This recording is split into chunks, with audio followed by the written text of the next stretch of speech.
Welcome to Curiosity, the podcast where science meets wonder.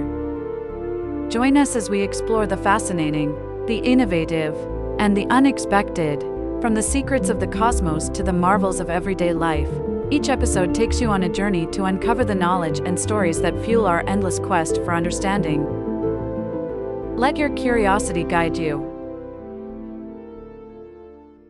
Echoes of Glory: The Rise, Reign, and Ruin of Athens and Sparta.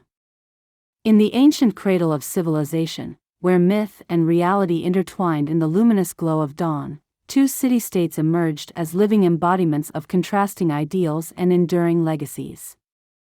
In this first extensive exploration, the focus rests on the internal fabric and foundational spirit that animated the early lives of these remarkable societies, each molded by its unique environmental endowments and collective ethos.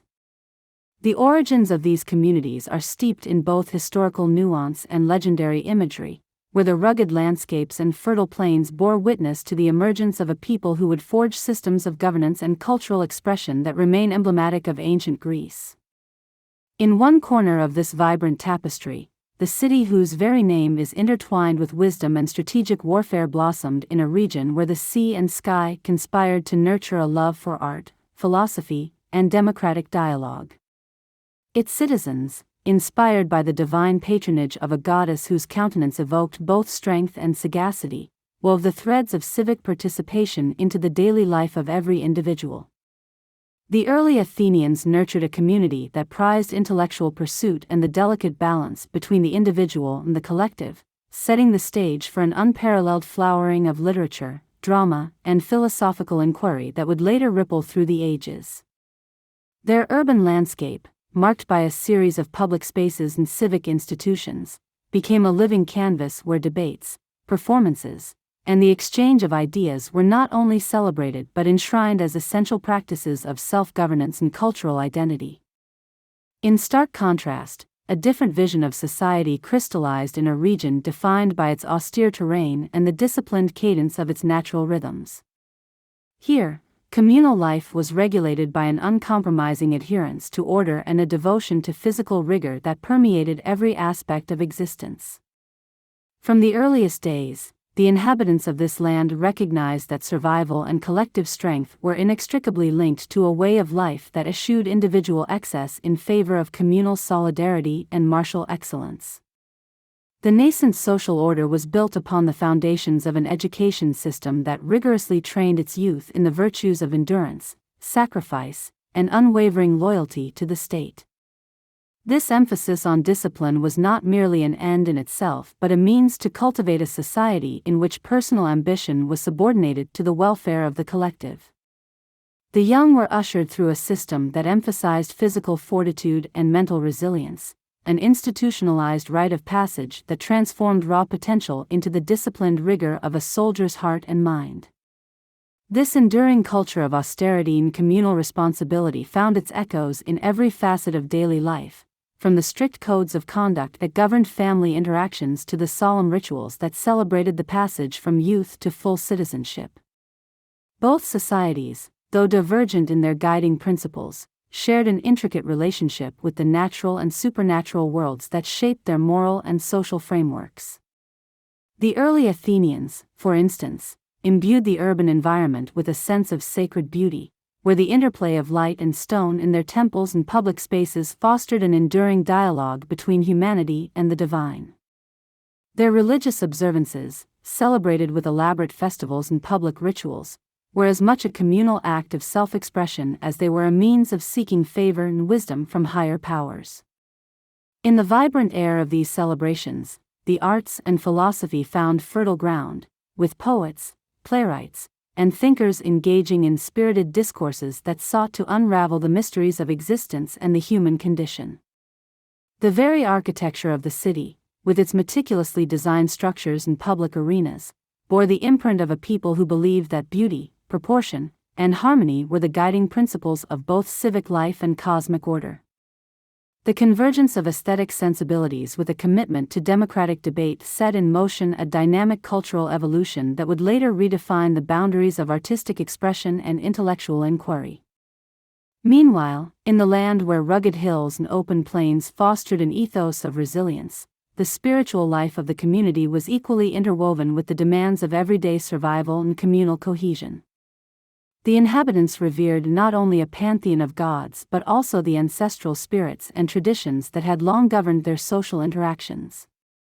Their observances, characterized by solemn processions and ritualistic ceremonies, were marked by a profound sense of continuity and duty, a recognition that each generation was both a custodian and a beneficiary of an age-old legacy of collective discipline and sacrifice.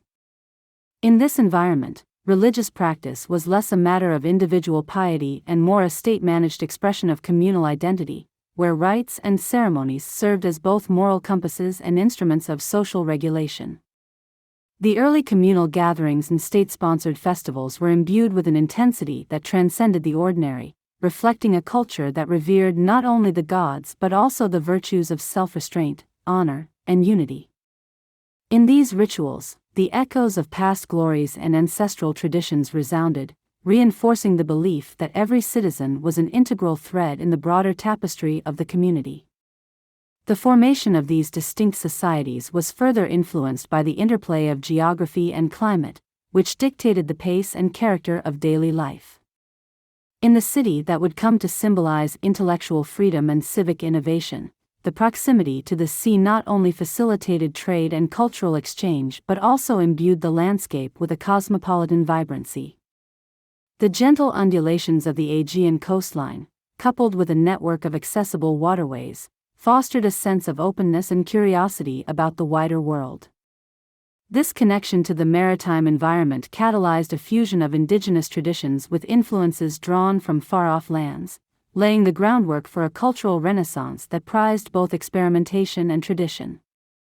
In contrast, the more isolated and rugged terrain of the other society served as a crucible for the development of a highly insular and self-reliant community.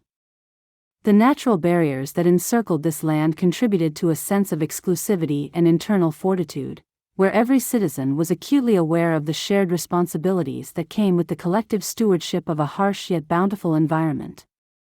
The resulting societal structure was one that prized endurance and self-sacrifice, with the natural world serving as both a constant challenge and a source of communal pride.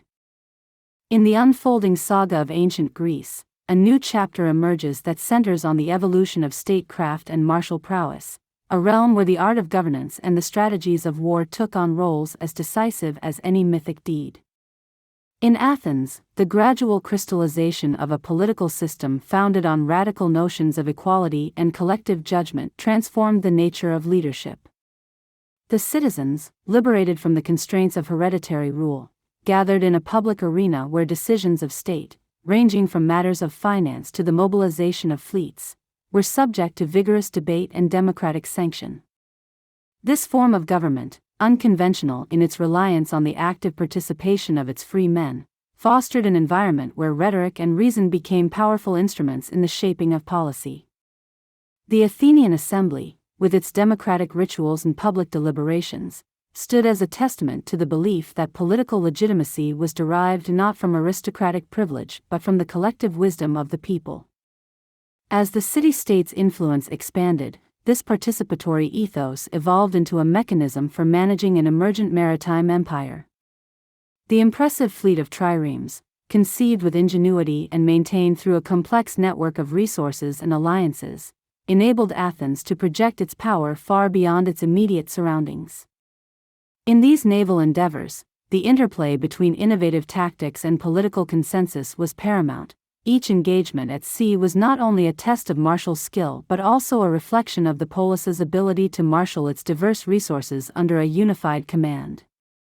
This fusion of democratic ideals with strategic maritime operations propelled Athens into a leading role on the international stage, where its power was measured not merely in territorial acquisitions but in the very capacity to orchestrate collective action on an unprecedented scale. In contrast, the political architecture of Sparta was forged in the crucible of a society defined by order, hierarchy, and a commitment to martial excellence. Governed by a system that placed power in the hands of a small group of elders and dual monarchs, Sparta eschewed the populist experiments of its southern counterpart in favor of a regime that valued stability and continuity above all.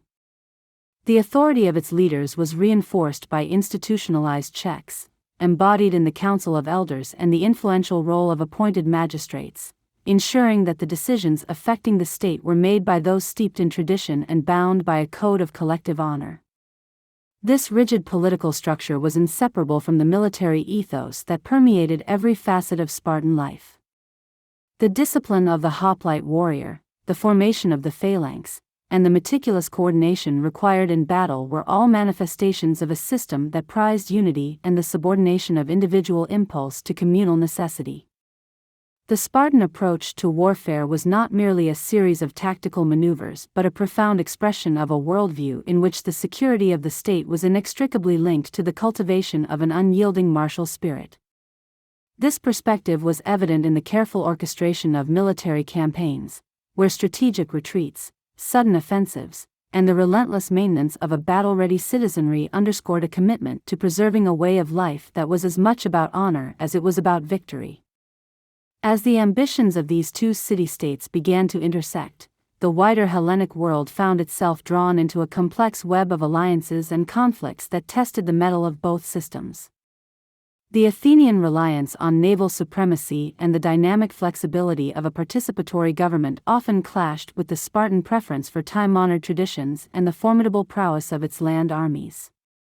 In the theaters of conflict that followed, the contrasting methods of leadership and warfare became starkly evident.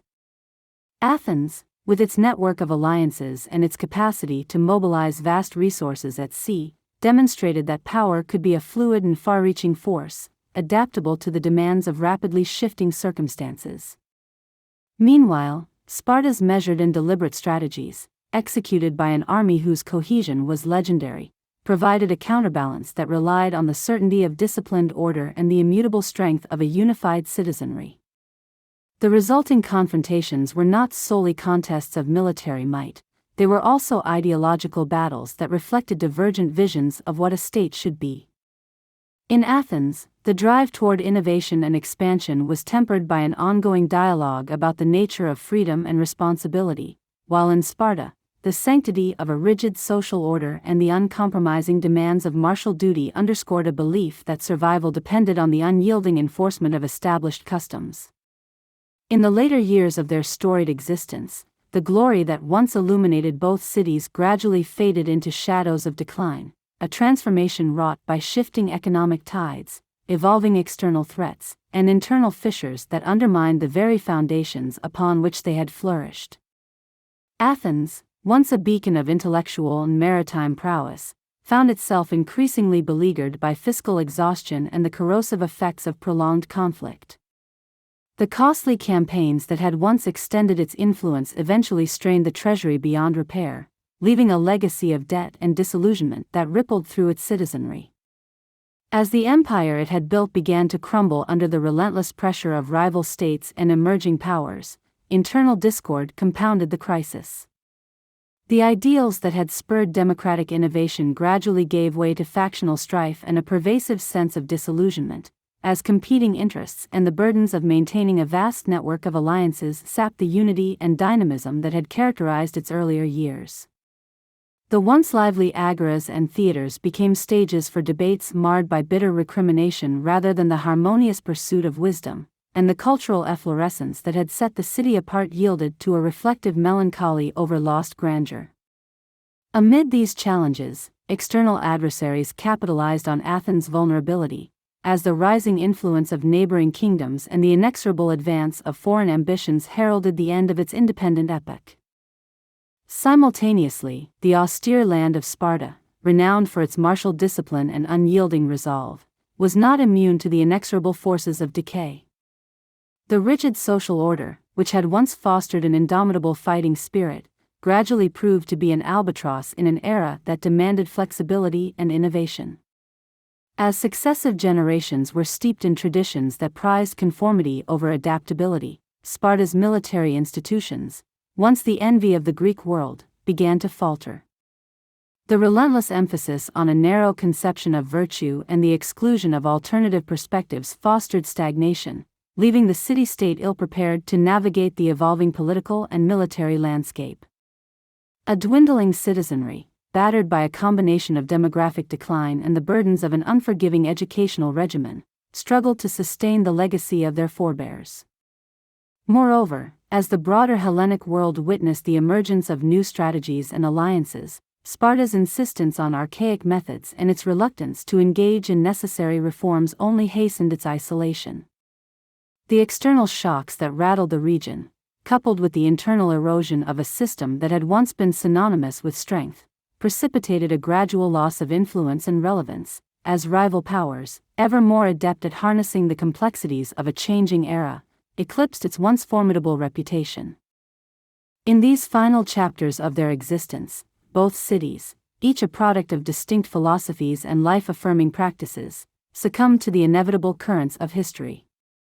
Their decline was not marked by the abrupt collapse of a single catastrophe but rather by a slow, inexorable erosion of the qualities that had once defined them. In Athens, the interplay of fiscal decay, internal discord, and the strategic encroachments of external forces culminated in a retreat from the pinnacles of influence it had once scaled, leaving behind relics of a democratic experiment that would inspire, yet also caution, future generations.